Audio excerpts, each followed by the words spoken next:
take the time out and deal with it. Hey, Robin, in California, we do have a statute, which is the MICRA, which limits the non-economic losses to $250,000 for medical malpractice negligence cases. This is different. Exactly. And why doesn't it apply, Rob? Well, because we're talking about a defective product. We're not talking about some doctor's negligence. Now, probably there would be doctors that get brought into these lawsuits, I'm thinking, for various reasons. But the lion's share of the responsibility lies with the manufacturer of the product, because it's the product that's the problem, and not the technique, not the medical procedure itself. Yeah. So the doctor's kind of in the stream of the whole thing, but really it is a product liability case, and it does not have those limitations. Although, it's hard to say the value of anyone's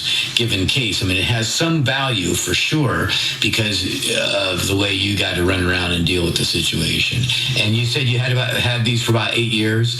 I'm the perfect person. 8-year mark, the allergen textured 115s. I am the prime person that all the women who developed the cancer have my exact same scenario. Wow. Yeah, you really should come in and talk to us. Yeah, you should get it checked out, Nancy, with a doctor. And we had a doctor, Dr. Hirsch, on the show, who specializes in implants and removal, and that's somebody that you should think about going to see. He showed us the difference between the textured ones and the smooth ones, and they are very different. And there's a lot of there's been many a problem with breast implants in the past. I don't know if you're familiar with the Dow Corning situation that was happened in the 90s, and many millions, if not billions of dollars were finally given to the victims of the original silicone implants that were leaking and causing havoc to various women who had those. Right. So anyway, but for everyone else out there who's in Nancy's situation, you can check us out on brothersonlaw.com or mandeltriallawyers.com, or call us. Call us at 818-886-6600. Yeah, we can also give them Dr. Hirsch's information too. That's right. Nancy, did we answer your question for now? Yeah. Yes, you did. Thank you so much. All right. Thanks for calling in, Nancy. Thanks for calling. Okay. All right. Bye. All right. Who do we... So, what do you think about that, Larry? Should we do a class action for people like Nancy? I think yes, Rob. I think we have to help people, and we're the people that can do it. Even if they don't have the cancer? Yeah, because we just talked about the fear that you could have cancer. Think about that. Every day you may be having that in the back of your head, Yeah. Well, I'm just thinking if there's enough people that are in her situation, that it could be a substantial class, even here just in California, because I don't know how many of these things were sold, but I imagine many thousands. And, the idea that they're not going to pay to give these women peace of mind. They're not going to pay. They're just going to hand them a new pair of implants. That's like, a third, if not a quarter of the job. You're not getting the whole job done. We're Larry and Rob Mandel, the Brothers on Law, here on Go Country 105. Do you have a legal issue you need help with? We want to hear from you. Find us on Instagram and send us a message. Then tune in on Saturdays at 8 a.m. right here on Go Country 105. Hey, if you missed any part of this show or you just want to hear it again, go to brothersonlaw.com for all of our previous shows and all things Brothers on Law. Cam? All right, I have our next another call? All right, yep. Cool. Let's hear. Here we go. Who do we got? We have John. Hey, John. Hey, John. You talking to the Brothers on Law, man? Show. Never thought I'd be calling with a question, but I actually am. Oh, cool. There you go, John. Ready to I'm hear. a plumbing contractor. Gotcha. I was subcontracted to do a second-story addition, bathroom, and some other stuff in the house. And yesterday, I was using the contractor's scaffolding, and the wooden plank broke. Uh-oh. And I fell about 5 or 6 feet, got a few bumps and scrapes and scratches, but felt generally pretty lucky. And I also felt it was probably time to wrap it up and call it a day. But as the evening went on and the night and this morning and now, my knees aching, my low back, my shoulder. Wow. I sent him a message, and I haven't heard back. He's out of town for the weekend on vacation. Yeah. Yeah, so John, first of all, this is Larry of Brothers-in-Law, and I'm sorry to hear about this. You know, it's something that happens in construction quite often. This was the scaffolding. Yeah, and who set up the scaffolding? The contractor.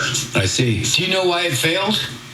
Yes, it looked like somebody had been cutting on it, cutting lumber crossways, and it was splintered in several places. Wow. Well, that sounds like negligence. And we've handled many scaffolding type cases. It is something that can be, you know, it's a tenuous situation because unless it's set up right, those planks will shift and a fall. Well, this one broke. Yeah, One was even cutting worse. Yeah. Now, that sounds like a very poor choice by the contractor to put a less than stable or what's the word I'm looking for? A board that has integrity. You know, it has Right. you know. So, and you've been a plumbing contractor for how long now? 25 years, 30 years. Yeah. So, John, let me just clarify something. I had a follow-up question to that, Larry. You've been on scaffolding before, I take it. Many times. Yeah. So how did the scaffolding, how did it affect you? What happened to the scaffolding? I'm not clear. How did the plank? It broke. So it just split in half? Yeah, it looks like someone had been cutting lumber while laying it on the plank, because in several places when I looked at it, it looked like it had been scored straight across, kind of deep. So they're using a defective board for something that has to bear human weight. Well, it sounds like they were cutting on it, though. In a situation where, you know, safety is really imperative, you know, because you fell 5 or 6 feet, right? Right. Yeah, and sometimes, I mean, that can be very serious. So now you're having some issues, and Larry, I think Larry's question was meant to ask you, you know, what's going on with you physically right now? My knee, I can barely walk. It's swollen. My low back's tight, and my shoulder, my right shoulder, is not great. Yeah. Have you seen a doctor yet, John? No, I was trying to get a hold of the contractor. I have insurance, but I don't know if I should go on his workers' comp or mine. I have a really high deductible. So, John, what you need to do is go see a doctor immediately to get checked out. You don't want to wait on this because you'll be criticized later that you did not seek medical attention immediately. Okay. Get checked out. So that's number one. And the knee sounds like a bad deal. If it's all swollen like that, you know, you could have a torn meniscus or something like that. You never know. So you need to really get that thing checked out. And then, John, I think you got to call us too. Hey, what's the number, Larry? Yeah, it's 818-886-6600. Well, John, you stay on the line after we switch here for a moment, and we'll get your. Well, I have his number. Oh, Cam has your number. We can contact. All right. Thank you. We'll give you a call, Thank you, John. guys. Great show. All right, Take care. Thanks, John. Take care. Stay connected with us on Facebook, Instagram, Twitter, YouTube, and of course, brothersonlaw.com. Hey, if you missed any part of this show or you just want to hear it again, go to brothersonlaw.com for all of our previous shows and all things Brothers on Law. Oh, we do have another caller now? I We have another caller. Yeah. Gary. He has his call. All right, Gary, you're on the line with Brothers Gary. on Law. Hey, Wow, thanks for taking my call. you got it, Hi, Gary. guys.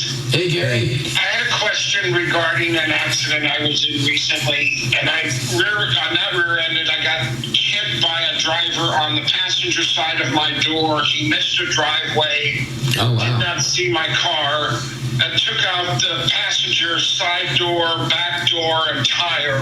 Wow. We weren't going very fast. Although my car had the most damage, the problem for me was the seatbelt.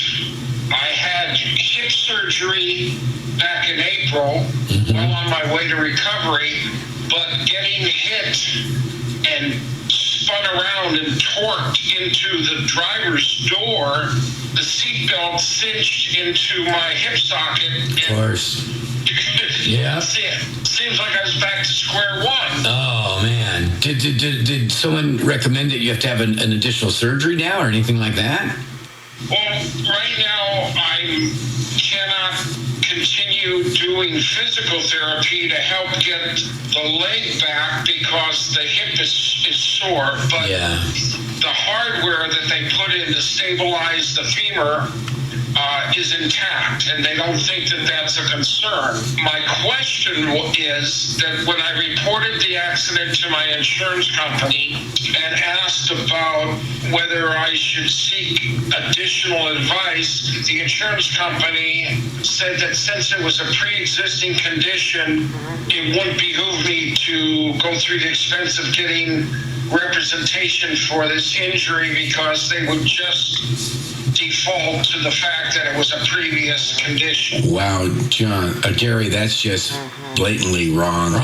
Because, and the basic theory is this, is that you take the injured party as you find him or her. So if you have a pre-existing condition and it's aggravated by an auto crash like this that you were involved in, then whatever injuries have developed from that, including your pre-existing problem that's been exacerbated or aggravated, you're entitled to compensation. Right, Rob? You know what, Gary? My brother is exactly right. Wow. I don't know if I've ever even said that before. Well, you better start saying it more and more. But get used to it, buddy. That is spot on.